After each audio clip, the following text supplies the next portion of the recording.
problem today that I'd like to discuss is the problem of how to get interest in one's ideas. And back in the day, it was very much the case that if you had a famous artist, someone like Copley, someone who was very much a state-sponsored artist, Copley was anything but experimental. And when you want to take an idea on and you want to blaze a new trail, start down a new road, you really have to be able to assess what kind of risk you're willing to take.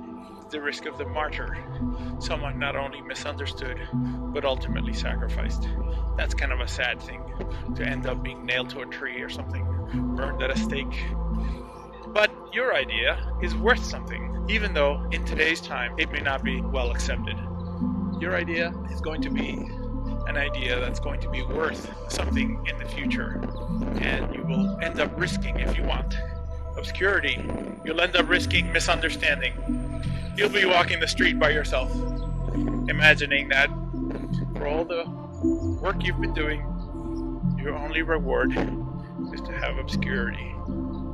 That will be your only tormentor for company.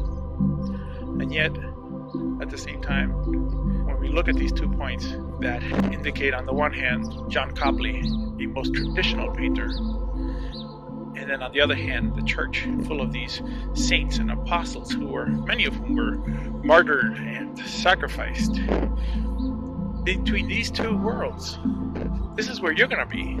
This is where you're going. You're going into a world in which you'll either become accepted, you're not going to threaten anyone, you're going to be fine, or where your art, your work, your message is going to become, as it were, part of a revolution.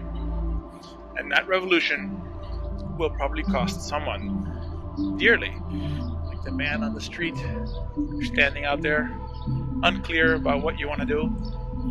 Perhaps you lose a sense of direction. Is it worth doing all this? Well, sometimes you just look at these churches, you look at these great works, and you look at the people who sacrifice for them, and you have to say to yourself, well, someone found something in them. They were all made fun of as well in their own day. Their ideas were also distorted.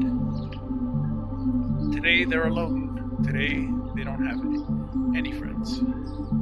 Tomorrow, maybe they'll have a lot of friends, even though you may not be here. But isn't that ultimately the point of creating something that's meaningful? Something that is either spiritually, personally, or aesthetically as a work of art? Really something very substantial? Isn't it what you really want to do? End up with something that in the end will outlive you, will go beyond what you thought you could do. You have to be unconventional. I mean, the risk of learning to be someone in the end is accepting the possibility that you may not be anyone in the end. That who you are may just disappear, even though your work might persist. Hopefully, it'll be that way. And if reincarnation is true, then ideas will come back around again.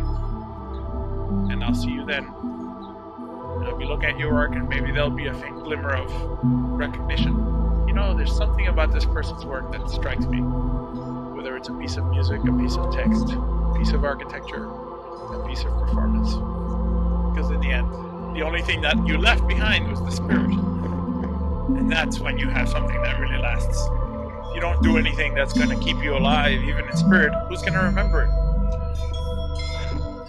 Here are our friends, remembering something meaningful to them and to many others.